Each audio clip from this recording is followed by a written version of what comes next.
ఒకటే మాట ఒకటే బాట మనదింకా, చంద్రబాబుకే ఓటేద్దాం మనమంతా.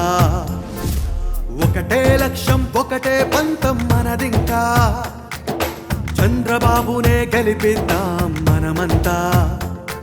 ఇప్పుడే తరుణం సమయం ఇంకా లేదు, మనదే జీవితం తిరిగి రాదు మళ్ళీ.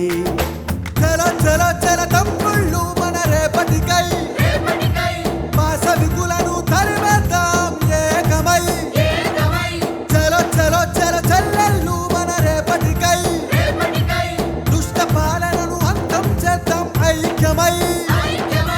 ఒకటే మాట ఒకటే బాట మనదింకా, చంద్రబాబుకే ఓటేద్దాం మనమంతా. ఎందుకు ఇసుక సమస్య వచ్చిందని నిలదీస్తున్నా. దీనివల్ల ఆకలి బాధతో అలమటిస్తూ పిల్లల్ని స్కూలుకు పంపేయలేకుండా, కుటుంబ సభ్యుల్ని పోషించలేకుండా 35 లక్షల కుటుంబాలు బాధపడుతున్నాయంటే దీనికి ఎవరు కారణం? 20 టన్నులు తీసుకెళ్లేది 40 టన్నులు లోడ్ వేసి దానిపైన ఆ డబ్బంతా ఒక్క వైసీపీ ఎమ్మెల్యే దగ్గరికి వెళ్తుంది. మన ప్రభుత్వంలో పూర్తిగా మద్యాన్ని నిషేధిస్తాం అని చెప్పి గట్టిగా కూడా చెప్పారు. సంపూర్ణ మద్యపాన నిషేధం విధిస్తానని చెప్పిన వ్యక్తి సంపూర్ణంగా మద్యాన్ని అమ్ముతున్నాడు, కల్తీ మద్యాన్ని అమ్ముతున్నాడు. కొత్త కొత్త పేర్లు బూమ్ బూమ్ అంట. దేశంలో ఎక్కడా దొరకని బ్రాండ్లు,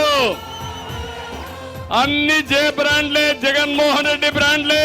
వైఎస్ఆర్సీపీ నాయకులు వారి జేబులు నింపుకుంటున్నారు అనేటువంటి విషయానికి ఇది సజీవ నిదర్శనం. ఒక్కసారి అవకాశం ఇవ్వండి. ఒక్కసారి అన్నాడు, ఒకే ఛాన్స్ అన్నాడు, కోలుకోని అగాధంలో నెట్టివేశాడు రాష్ట్రాన్ని. సొంత బ్రాండ్ల మద్యంతో దోపిడీని సాగిస్తూ పేదవాడి ప్రాణాలను హరించి వేస్తున్నాడు.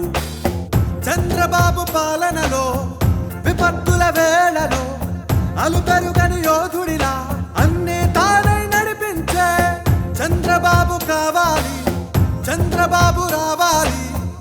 అరాచక పాలనను అంతమొందించాలి.